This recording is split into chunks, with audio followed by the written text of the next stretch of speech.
Hai teman, selamat datang di channel Sekate New. Jangan lupa pada teman-teman untuk like, komen, dan subscribe supaya tidak ketinggalan update dari channel ini. Mimin ucapkan terima kasih. Selamat menyaksikan. Saking paniknya Samir sampai tak sadar menyebut Cantika sebagai istrinya. Padahal sudah jelas status mereka masih sepasang kekasih. Si dokter berusaha menenangkannya. Langsung memeriksa keadaan Cantika yang tiba-tiba tak sadarkan diri. Dua perawat lainnya tengah sibuk membersihkan si bayi dan satu orang lagi bertugas membersihkan bagian bawah Cantika yang masih kotor. Usai melahirkan tadi, ekspresi wajah dokter itu sulit untuk ditebak oleh Samir. Kelihatan datar tapi ada kepanikannya juga. Sehingga membuatnya gemas dan penasaran, ada apa sebenarnya? Maaf pak, anaknya diazankan dulu ya. Ucap salah satu dari kedua perawat yang mengurus si bayi. Samir melirik sekilas ke arah Cantika. Perasaan cemas masih menguasainya. Sebelum Cantika sadarkan diri, ia belum bisa bernapas lega. Perlahan ia berjalan menuju ke perawat yang sudah menggendong anak itu. Hanya saja matanya tak lepas memandangi wajah pucat calon istrinya. Sayang, bangun. Gumamnya pelan. Sesak dadanya merasakan situasi itu. Apa kamu gak mau melihat? Aku dadinya, mengazani anak kita. Ya anak kita, sayang. Bulir bening tak kuasa ia tahan. Keluar dengan sendirinya. Takut terjadi sesuatu pada Cantika. Bayi mungil berjenis kelamin laki-laki itu terlihat sangat gembul. Bibirnya merah, dan matanya sipit sangat mirip dengan papi kandungnya. Walau begitu, tak menghalangi niat Samir memberikan penghormatan pertama untuk bayi itu. Perlahan perawat membantu Samir menggendong anak itu. Setelah benar-benar siap, Samir membawanya mendekati Cantika, agar wanita itu segera membuka mata dan melihat bayinya yang mungil itu. Sayang, coba lihat anak kita. Dia sangat tampan dan kuat. Bangun ya, sayang. Sebelum memulainya, Samir membisikkan kalimat itu di telinga Cantika. Kita bangunkan mami ya, sayang. Bisik Samir di telinga bayi itu. Samir mulai membuka suaranya. Allahu Akbar, Allahu Akbar. Mendengar kagungan sang pencipta, bayi itu langsung menggeliat. Seolah tahu dan mendengarkan. Asyhadu alla ilaha illallah. Bayi itu tampak tenang dan teduh tatapan matanya, membuat Samir terharu. Suaranya kian mengecil, tak kuasa menahan kebahagiaan itu. Di kalimat terakhir, mata bayi itu terpejam sempurna. Damai setelah mendengar azan yang dikumandangkan oleh Samir. Tak berapa lama berselang, mata Cantika juga terbuka lebar. Sayang, kamu udah sadar? Ucap Samir lega. Alhamdulillah ya Allah, kamu baik-baik saja. Sayang. Samir tak bisa menahan kebahagiaannya. Dikecupinya kening Cantika sampai beberapa kali. Selamat ya sayang, anak kita sudah lahir dengan selamat dan sehat. Dan selamat kamu sudah jadi seorang ibu, sekarang. Ucapnya, seketika membuat Cantika mengeluarkan air mata. Mendengar kebahagiaan yang terpancar dari wajahnya. Om, makasih. Balas wanita itu, suaranya serak. Seorang pemuda tampan kesal, sedari tadi apa yang ia kerjakan selalu salah. Di hadapannya banyak sekali map-map yang berisi dokumen penting. Yang harus ia selesaikan hari itu juga. Argih. Ini bukan mainan gue. Umpatnya. Kesuh. Semua pekerjaan yang ia lakukan bertentangan dengan keahliannya. Ini mah kerjaan kelas rendahan semua.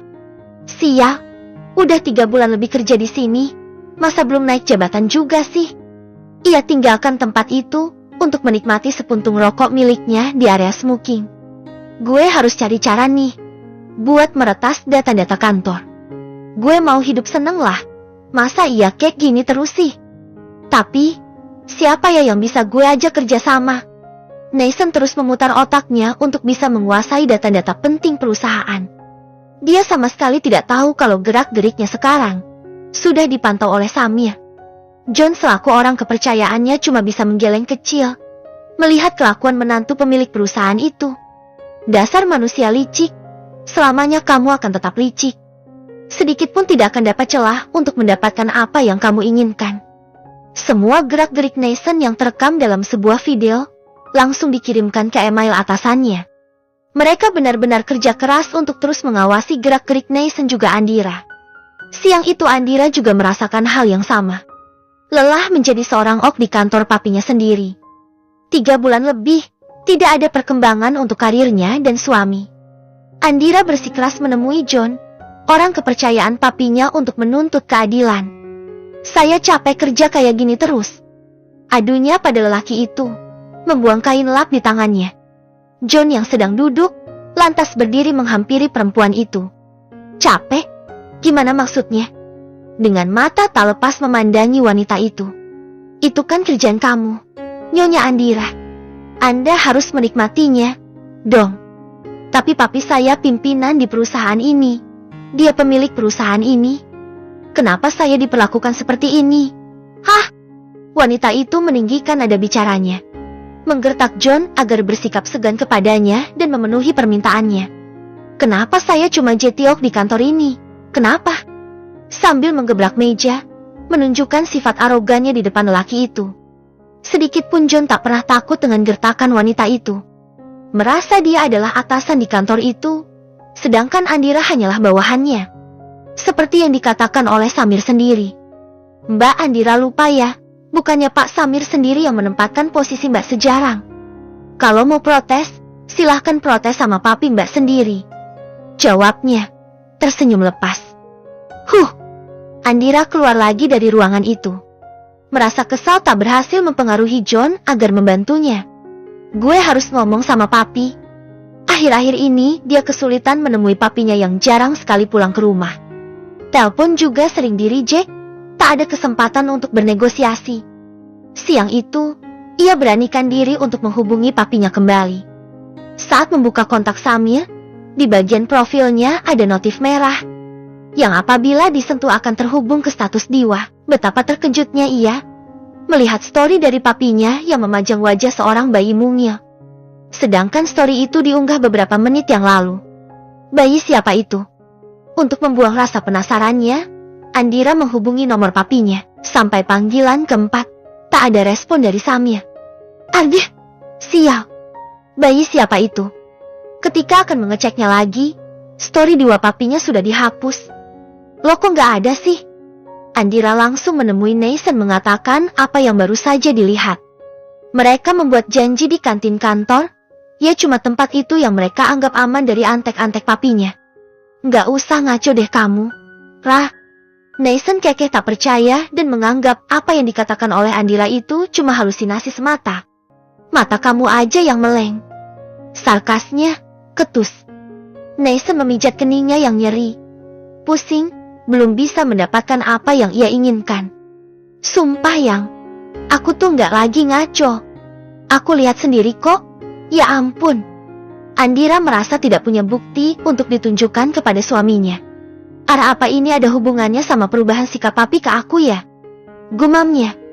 Otak Andira dipaksa bekerja. Papi jadi tega sama aku.